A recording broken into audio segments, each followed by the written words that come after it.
Good morning, everyone. Welcome to the Real Estate Wealth Creation Summit. Give yourself a round of applause for being here. If you don't put yourself in rooms like this where you get this type of education, you can I be honest with you? You really become a victim. Always start off with a multifamily if you can, right? I want the white picket fence, I want the dream house and stuff like that, but learning to have that asset create that life for me and delay gratification is truly important.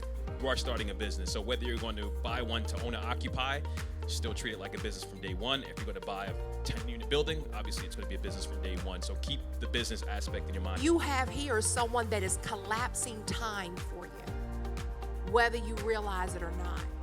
People say, I want to make money all the time, but most of us have made over $1 million in our lifetime already. If you're a Gen X in this room, you've made $1 million has passed through your hands. If you think about from the first time you started work until today, you've already had $1 million pass through your hands. The problem is you took too long to make it. Real estate allows you to collapse time in your money-making effort. Laser clear and laser focus on what your vision is for your life. You need clarity. You need to take that time to sit back and reflect and say, hey, if you want to make $1 million a year, $2 million a year, if you want to turn your annual income into your monthly income, you need to commit to it. You need to make it clear in your mind that this is what I'm going to do, and it either becomes life or death.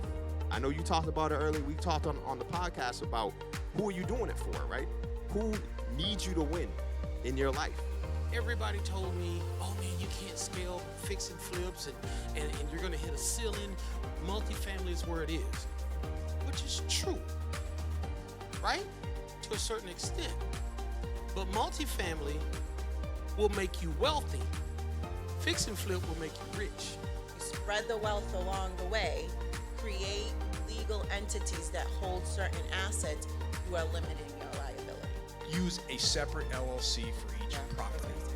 Because if you don't, it's just like if you get sued and you've got money in 5 different banks, every single bank account is subject to attachment. Debt and family trauma and problems that we leave for somebody else to deal with erases legacy. Do not let your tombstone be the only proof that we have that you passed this way.